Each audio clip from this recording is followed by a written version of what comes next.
महाराष्ट्र सुधारित राष्ट्रीय पेन्शन योजना NPS. मग या ठिकाणी जे काही NPSमध्ये जे काही महत्त्वाच्या गोष्टी आहेत त्या आपण बघणार आहोत. आपला व्हिडिओ शेवटपर्यंत बघा. पर्याय सादर करण्याची अंतिम मुदत ही 31 डिसेंबर 2026 आहे. तर कशाचं काय विषय सगळी माहिती बघा. योजनेची पार्श्वभूमी काय आहे. महाराष्ट्र राज्यात 2005 साली राष्ट्रीय पेन्शन प्रणाली म्हणजे नॅशनल पेन्शन स्कीम म्हणजे NPSला काय केलं होतं या ठिकाणी एकच मिनटं लागू करण्यात आली होती बघा. या प्रणाली अंतर्गत कर्मचाऱ्यांच्या निवृत्ती वेतनाची रक्कम शेअर बाजार आणि सरकारी रोख्यामधील गुंतवणुकीच्या परताव्यावर अवलंबून असे. म्हणजेच निवृत्तीनंतर निश्चित पेन्शन मिळेल. कोणती शासकीय हमी नव्हती. यामुळे राज्यातील सरकारी कर्मचारी संघटनांमध्ये प्रचंड असंतोष निर्माण झाला होता. गेल्या 1.5 दशकापासून जुनी पेन्शन योजना पुनर्स्थापित करण्याची मागणी या ठिकाणी चालू होती. केंद्र सरकारने ऑगस्ट 2024 एकात्मिक पेन्शन घोषणा म्हणजे UPS म्हणजे युनिफाईड पेन्शन स्कीम जाहीर केली. या योजनेत आधारित NPS आणि हमी योजनेअंतर्गत OPS या दोन्हींचा समावेश म्हणजे मिलाप झाला. केंद्राच्या पावलावर पाऊल ठेवत महाराष्ट्र सरकारने अशाच धर्तीवर योजना करण्याचे आश्वासन दिले. मात्र प्रत्यक्ष कृतीत विलंब झाल्याने एप्रिल 26 राज्यातील कर्मचाऱ्यांची मोठा संप पुकारला. अखेर या दबावाला यश आले आणि 6 मे 2026 रोजी वित्त विभागाने सुधारित राष्ट्रीय पेन्शन योजना अर्थात रिवाईज NPSचे परिपत्रक जाहीर केले. मुख्यमंत्री आणि उपमुख्यमंत्री या निर्णयाची अधिकृत घोषणा करताना याला कर्मचाऱ्यांचा सन्मानाचा विजय असे संबोधले. योजनेची प्रमुख वैशिष्ट्ये आणि लाभ काय आहेत.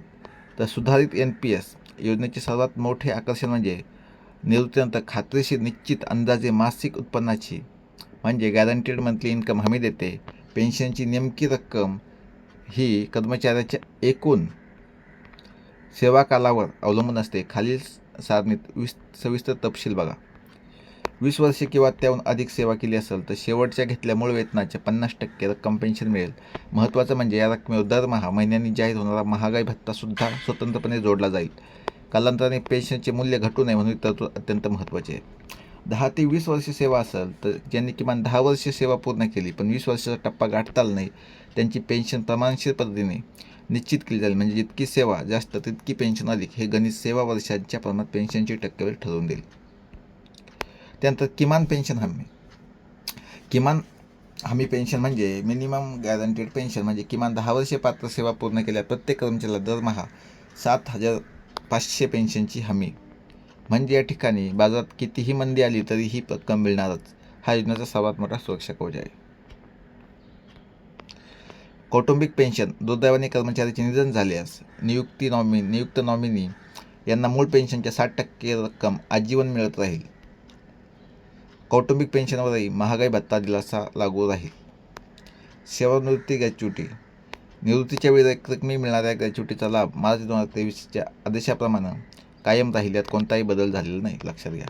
निधी व्यवस्थापनाची गणिते 60-40 नियम. सुधारित NPS स्वीकारणे म्हणजे केवळ अर्ज भरणे नव्हे तर काही कठोर आर्थिक अटी मान्य करणे होय. ही योजना अर्थसहाय्याच्या दृष्टीने जुनी पेन्शन योजनांपेक्षा पूर्णपणे वेगळी आहे. येथे कर्मचाऱ्याने स्वतःच्या संचित निधीतून योगदान द्यावे लागते. या प्रक्रियेला पुलिंग ऑफ फंड असे म्हणतात. यातील महत्त्वाचे मुद्दे बघा.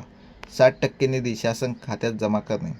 सेवानिवृत्तीच्या दिवशी आपला PFRDA म्हणजे pension fund regulatory and development authority खात्यात जमा असलेल्या एकूण रकमेपैकी 60% रक्कम आपल्या कार्यालयाच्या वितरण अधिकाऱ्यामार्फत राज्य शासनाच्या खात्यात जमा करावी लागते. ही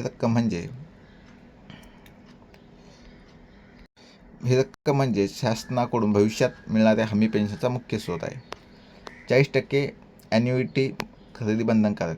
उर्वरित 40% रक्कम आपल्याला मात्र काढता येत नाही. ही रक्कम PFRDAने मान्यता दिलेल्या विमा कंपनीकडून जीवन ॲन्युइटी योजना खरेदी करण्यासाठी वापरली लागते. ही ॲन्युइटी जी मासिक रक्कम देते ती शासनाकडून मिळणाऱ्या एकूण पेन्शनमधून वजा केली जाते. उदाहरणार्थ जर तुमची पेन्शन 20,000 असेल आणि ॲन्युइटी 8,000 मिळत असेल तर शासन उर्वरित फक्त 12,000 रुपये देईल. एकूण मात्र तुम्हाला 20,000 रुपये पूर्ण मिळतीलच. पूर्वी काढलेली रक्कम 10% व्याजदंड. पात्रता आणि या ठिकाणी अपवाद. या योजनेची व्याप्ती खूप विस्तृत आहे. फक्त मंत्रालयातील कर्मचारीच नव्हे तर राज्यातील विविध संस्थांतील कर्मचारी यासाठी पात्र आहेत. पात्र लाभार्थी. राज्य सरकारचे सर्व नियमित कर्मचारी ग्रुप ABCD, अनुदानित शैक्षणिक संस्थांतील शिक्षक शिक्षकेतर कर्मचारी, कृषी विद्यापीठामधील कर्मचारी, राज्य अनुदानप्राप्त अशासकीय महाविद्यालयामधील कर्मचारी, जिल्हा परिषद पंचायत समिती कर्मचारी, बाद होणारे ज्या कर्मचाऱ्यांचे स्वेच्छेने राजीनामा दिला आहे त्याला या सुधारित योजनेत लाभ मिळू शकत नाही. त्यांना केवळ जुन्या NPS योजनेनुसार खात्यात रक्कम काढता येईल. मात्र सक्तीची सेवानिवृत्ती किंवा स्वेच्छानिवृत्ती या योजनेअंतर्गत येते का याबाबत अजून स्पष्टता आवश्यक आहे. सुधारित NPSचा योग्य पर्याय निवडायचा की नाही या निर्णय घेण्यासाठी अर्ज करण्यासाठी पात्र कर्मचाऱ्यांना 31 डिसेंबर 2026 पर्यंत वेळ देण्यात आला आहे. ही एकदाच मिळणारी संधी आहे. ही तारीख चुकवली तर पुन्हा कायमच्या जुन्या NPSमध्ये अडकून राहाल.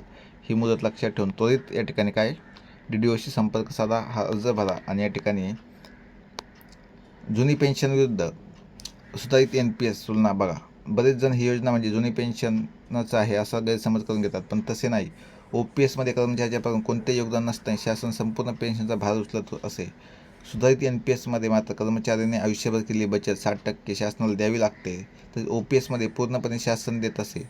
ॲन्युटीचा भाग कर्मचाऱ्याच्या स्वतःच्या निधीतून येतो. राजकीय विश्लेषक याकडे एक चतुराईचे पाऊल पाहतात. आगामी निवडणुकीच्या पार्श्वभूमीवर 12 लाखाहून अधिक मतदार, कर्मचारी आणि त्यांचे कुटुंबियांना साधण्याचा प्रयत्न आहे. तरी कर्मचाऱ्यांच्या दृष्टीने पाहिल्यास बाजारातील अनिश्चिततेपासून सुटका करून देणारी आणि म्हातारपणी खात्रीशीर उत्पन्नाचे साधन उपलब्ध करून देणारी ही योजना नक्कीच स्वागतार्ह आहे. तुम्हाला DDOमध्ये जाऊन या ठिकाणी 31 डिसेंबरपर्यंत हा फॉर्म भरायचा. नक्कीच फॉर्म भरा. जय हिंद, जय महाराष्ट्र.